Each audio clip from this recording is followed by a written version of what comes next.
હા, આજે મનરેગામાં કામ કરનારા કેટલાક એજન્સી જે છે કે જેમની તપાસ થઈ રહી છે. એટલે સ્વાભાવિક છે, જિલ્લાના સંસદ સભ્ય તરીકે મારે જાણવું જરૂરી છે. એટલે મેં એમને સામેથી બોલાયા, કામ કર્યું હતું અને હું જાણું પણ છે એમને.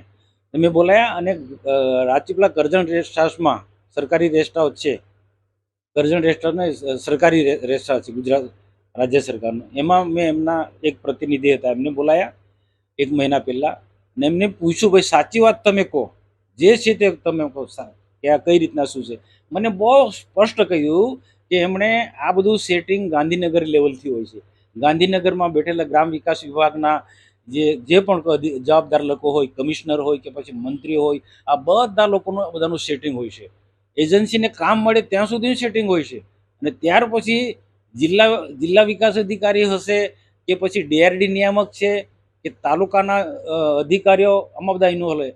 અને પદાધિકારીઓ પણ, જે ચૂંટાયેલા પ્રતિનિધિઓ હોય, એમાં ધારાસભ્ય હોય કે જે પણ હોય, પાર્ટીના ઘણા બધા, દરેક પાર્ટીના લોકોને, બધા લોકોને આણે ફંડ આપ્યું છે. મને કીધું, મને યાદી બતાવી. એટલે આજે તપાસ, એટલે હું કહું કે તપાસ એવી રીતના થવી જોઈએ કે ઉચ્ચ કક્ષાની કમિટી બનાવે અને આખું એને પણ પૂછવું જોઈએ કે આ કોણ કોણ આમાં ઇન્વોલ્વ છે, કોને કોને એને ફંડ આપ્યું છે. શરૂઆત તો ગાંધીનગરથી કરે.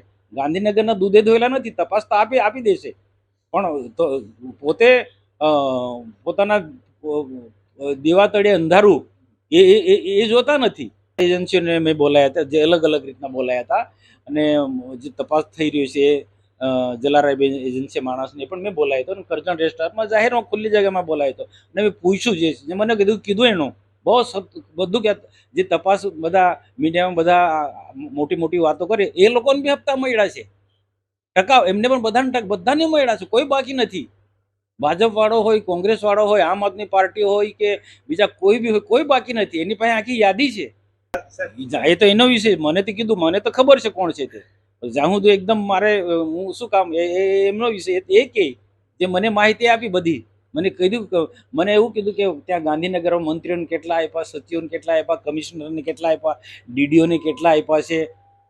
ભરૂચનો ડીડીઓ હોય કે પછી ડીઆરડી નિયામક હોય કે નર્મદાના કે પછી એને. અને બીજી એ પણ વાત કે ગુજરાતમાં બાકીના બધા જિલ્લાઓમાં, પંચમહાલ, દાહોદમાં પણ આજ રહ્યું છે.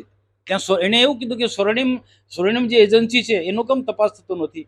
દાહોદ ને પંચમહાલ વિસ્તારની અંદર સ્વર્ણિમ, મહીસાગરની અંદર સ્વર્ણિમ એજન્સી જે કામો કર્યા, એ પણ તપાસ થવું જોઈએ. એને મને વાત કરી. મેં કીધું તમે માંગો તપાસ. એમને કીધું, તમે તમારી તપાસ માંગો, અમે સહયોગ કરીશું. એ સ્વર્ણિમ એજન્સી જેની હોય તેની, તો એના માટે એમને જ આરોપ મૂક્યો. અમારું એટલું તપાસ સ્વર્ણિમની કેમ થતી નથી. મેં કીધું એ તમે જ માંગો, લેખિતમાં માંગો તમે. એની પણ સરકાર તપાસ કરશે. સરકાર બિલકુલ પારદર્શક વહીવટમાં માને છે. અને અમારા ગુજરાતના માનનીય મુખ્યમંત્રી તટસ્થ રીતના કોઈની સાથે અન્યાય નહીં થવા દે. એમાં સ્વર્ણિમ હશે કે જલારામ વાળા હશે કે જે બી કોઈ હશે, એ મુખી હશે, જે બી કોઈ હશે, બધાની તપાસ થશે. આખા હું પણ એમ કહું છું, સરકારને પણ કહું છું, એટલા ભરૂચ નર્મદાનો આખા ગુજરાતમાં તપાસ કરો. એક તાલુકામાં, પંચમહાલ, દાહોદ થી માંડીને બીજા જ્યાં જ્યાં હોય, દક્ષિણ ગુજરાત, બધા જ વિસ્તારની અંદર આ તપાસ થવી જોઈએ. એ એજન્સી પાસે લિસ્ટ છે. એ એજન્સી પાસે લિસ્ટ છે કોને કોને પૈસા આપ્યા છે. વિરોધ પક્ષવાળા બી સહકારી મારે છે ને, એ ખોટી સહકારી માને છે. પૈસા લેવો ને ખાલી મીડિયા સમક્ષ બધી મોટી મોટી વાતો કરી. બાકી પહેલે એના પગ તળે અંધારું છે. તપાસ કરે. પોતાના સરપંચોને શું મારે, અમારી પહેલી જ છે. હેતર વસાવા એમ કહેતા હોય છે, સરપંચ એના જે સરપંચો જે છે એના સરપંચોને તપાસ કરાવે કે એના સરપંચો શું કામ કરે. એજન્સી તો નામ છે, કામ તો નીચે ખરેખર બીજા લોકો કરતા હોય છે. તમે એક આક્ષેપ કર્યો છે કે મંત્રીઓ, ધારાસભ્યો તમામને એ એજન્સીએ મને કીધું હતું. એજન્સીના માણસે મને કીધું. એટલે એ તો મેં કીધું એને મને એ પ્રકારની જે વાત કરી છે, એનું તથ્ય કેટલું છે એ હવે તપાસનો વિષય છે. કદાચ એને પણ મેં કીધું જો હોય, મૌખિક વાત નહીં કર, મને લિખિતમાં આપો, હું તપાસ માંગુ. એમને કહ્યું છે. મને ઇન્વોલ્વમેન્ટ બધી જ પાર્ટીના બધા જ નેતાઓ આમાં છે. બધાને પૈસા મળે છે. બધા જ આગેવાનો, દરેક પાર્ટીના આમ આદમી પાર્ટી વાળા કંઈ એ પણ સાવકાર નથી, કે પછી બીજી કોંગ્રેસ વાળા બી સાવકાર નથી. બધાને પૈસા મળે છે. મારું બધા લોકો જાણે છે કે હું ક્યાં આમાં પડતો જ નથી. એટલા ભરૂચ ને નર્મદાની પાછળ શા માટે તપાસ થવી? નો ડાઉટ હું ચોક્કસ માનું છું સરકારનો પારદર્શક વહીવટ છે અને સરકારનો પારદર્શક વહીવટ હોવાના કારણે જ આજે જે પણ દેવગઢ બારિયાનું હોય કે પછી ભરૂચ નર્મદાનું હોય ત્યાં સરકાર તપાસના આદેશ આપ્યા છે અને દૂધનું દૂધ જે પાણીનું પાણી બહુ ક્લિયર છે, જે સત્ય છે ખબર પડે છે, તપાસ ચાલી રહી છે. આમ આદમી પાર્ટી તો ખાલી એમ શું કે ચાલુ ગાડીમાં બેસી જવાવાળી આમ આદમી પાર્ટી છે. આજે જે તપાસ કરનાર પેલી વખત તપાસ કોને માંગે પ્રકાશમાં લાવો, પ્રકાશમાં લાવે તો ખબર પડે. તપાસ માંગનાર પણ ભાજપના જ લોકો છે, બીજા કોઈ નહીં. સ્વાભાવિક છે, લોકશાહી છે. લોકશાહીમાં જેને યોગ્ય લાગ્યું એ આગેવાનો તપાસ માંગે ને એ તપાસ કંઈ આમ આદમી પાર્ટી નથી માંગે. આમ આદમી પાર્ટી બધી જગ્યાએ સેટિંગ કરવાવાળા લોકો છે અને મારી પાસે પુરાવા છે કે ક્યાં સેટિંગ કરે. આ જ એનજીઓ કે એજન્સીઓ પાસેથી બધી જગ્યાએથી આમ આદમી પાર્ટીના લોકોએ બધું સેટિંગ કર્યું છે. અને હું કહું એમના સરપંચો જ્યાં જ્યાં કામો તપાસ કરો. આમ આદમી પાર્ટીના જે સરપંચો ભૂતકાળમાં એ સરપંચોના ગામોમાં જાઓ ચેક કરો. મારી પાસે લિસ્ટ છે કે આમ આદમી પાર્ટીના જે ચૈતરભાઈ વસાવા છે એના આસપાસના જે ગામો છે એ ગામોમાં આમ નરેગાના કામો થાય તે તપાસ કરો. દૂધનું દૂધ ને પાણીનું પાણી થઈ જશે કે બધું ક્લિયર થઈ જશે. જે પ્રકારે ગઈકાલે મનસુખભાઈએ પ્રેસ વાર્તા રાખી, થોડું માઇક નીચે કરજો. જે રીતે ગઈકાલે 3 ટર્મના ભરૂચના સાંસદ મનસુખભાઈ વસાવાએ ખુલાસો કર્યો છે, ત્યારે મોડા પણ એમણે સ્વીકાર્યું કે પોતાના ભારતીય જનતા પાર્ટીના 30 વર્ષના શાસન દરમિયાન છેક ગાંધીનગરથી લઈને ગ્રામ્ય વિસ્તારોમાં કરોડોના ખૂબ મોટા કૌભાંડો થાય છે. અને પોતે કીધું અમારા મંત્રી તંત્રીઓ, સચિવો, કલેક્ટરો, ડીડીઓ, ટીડીઓ બધાને આમાં હપ્તા જાય છે એવું એમણે કીધું. ત્યારે એમને અભિનંદન આપું છું કે એમની સરકારના કૌભાંડો એમણે સ્વીકાર્યા છે.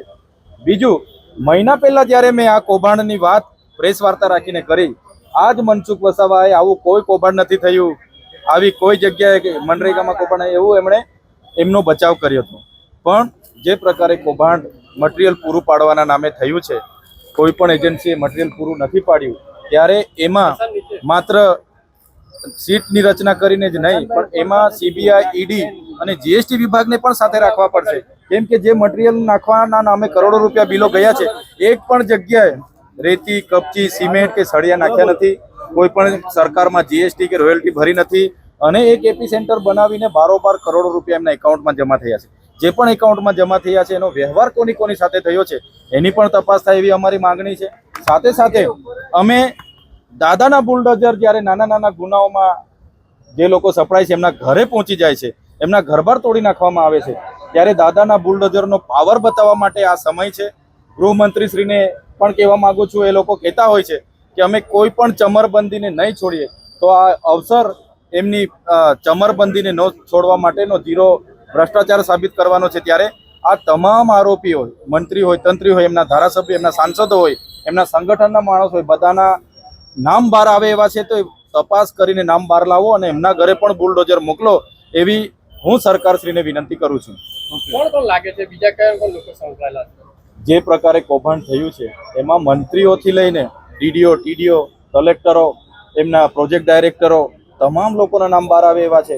એટલા માટે આ લોકો હવે મુદ્દો ડાયવર્ટ કરવા, મનસુખભાઈનો ઉપયોગ કરે છે મુદ્દો ડાયવર્ટ કરવા માટે, પોલિટિક રાજકીય રંગ આપવા માટે. પણ આ મનરેગાનું કૌભાંડ એ ગરીબોની જીવન નિર્વાહ માટેની યોજના હતી અને એમાં આ લોકોએ જે કૌભાંડ કર્યું છે એમાં જો તલસ્પર્શી સીબીઆઈ, ઈડી અને જીએસટી વિભાગની સાથે હાઈકોર્ટના નિવૃત્ત ન્યાયાધીશને અધ્યક્ષ બનાવીને જો તપાસ થશે તો હું કેમ છું 2500 કરોડ રૂપિયા જે જમા થયા છે તમામ કૌભાંડ બહાર આવશે. એના નાણાં જે વિદેશમાં હવાલાના પેટે ગયા છે એ લોકોના પણ તપાસ થશે ને એ લોકોના પણ આમાં નામ બહાર આવશે. એમાં ખૂબ મોટા નેતાઓના નામ બહાર આવવાના છે. જે તપાસ દબાઈ નહીં અને તટસ્થ નિષ્પક્ષ તપાસ થાય એવી અમે માંગ કરીએ છીએ. જ્યારે મહિના પહેલા જ્યારે મેં આ કૌભાંડની પ્રેસ વાર્તા કરી હતી નામજોગ, ત્યારે મનસુખભાઈએ મારો વિરોધ કર્યો કે આ જિલ્લામાં એવું કોઈ કૌભાંડ થયું નથી. એમણે બચાવ કર્યો હતો અને આજે એમણે પોતે સ્વીકાર્યું કે છે ગાંધીનગરથી લઈને નીચે સુધીના આ કૌભાંડમાં જોડાયેલા છે. મારી પાસે બધી માહિતી છે, એમણે કીધું છે. મનસુખભાઈને હું વિનંતી કરું છું એમની પાસે જેટલી પણ માહિતી હોય એ જગ જાહેર કરે. અને હું તો કેમ છું, આમ આદમી પાર્ટીના હું કે અમારા કોઈ નેતાઓએ આ એજન્સી પર પૈસા લીધા હોય એ પણ જાહેર કરે. અને એમની સરકાર છે, અમારા પર પણ કાર્યવાહી કરાવે એવી હું માંગ કરું છું. मनरेगा की हवाला સુધી 2017-18 તમે જોયું હશે મનરેગામાં પૈસા જ એટલા બધા જમા થયા છે એમની એજન્સીમાં, એક પણ ગાડી મટીરિયલ નાખ્યું નથી. એટલે પૈસા રોકવા ક્યાં? આ કેટલાક લોકોએ લંડનમાં કંપનીના ભાગીદાર બનીને રોક્યા છે, કેટલાક લોકો આ જ દેશમાં ભાગીદાર. એટલે તટસ્થ તપાસ કરવા માટે સીબીઆઈ, ઈડી, જીએસટી વિભાગને પણ સાથે લેવામાં આવે અને હાઈકોર્ટના નિવૃત્ત ન્યાયાધીશને આમાં અધ્યક્ષ બનાવવામાં આવે, એવી તો જ નિષ્પક્ષ તપાસ થશે. ને આમાં તો મંત્રી, તંત્રીઓ, સાંસદો બધા જ લોકોના નામો છે. કાલે ઉઠીને તો આ ભીનું સંકેલા જાય એવું છે. એટલા માટે તટસ્થ તપાસ કરવા માટે અમે પણ બહાર આવીશું, તમે પણ બહાર આવજો, લોકોને પણ જાગૃત કરીશું, તો ચોક્કસ મનરેગાનું કૌભાંડ બહાર આવે એવું છે. મનસુખભાઈને મળવાની યોજના નિવેદન આપ્યું કે મનસુખભાઈ તો એવું કહે છે કે હું આ લોકોને પહેલેથી ઓળખું છું, મેં તો હમણાં પણ મળવા બોલાવ્યા હતા. એટલે આ કૌભાંડને લઈને જ મનસુખભાઈ એમનો બચાવ કર્યો હતો.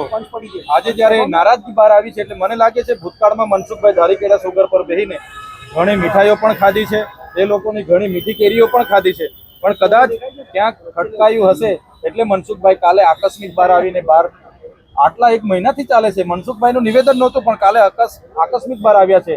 એની પાછળ કંઈ ને કંઈ રંધાયું હશે એવું મને લાગે છે.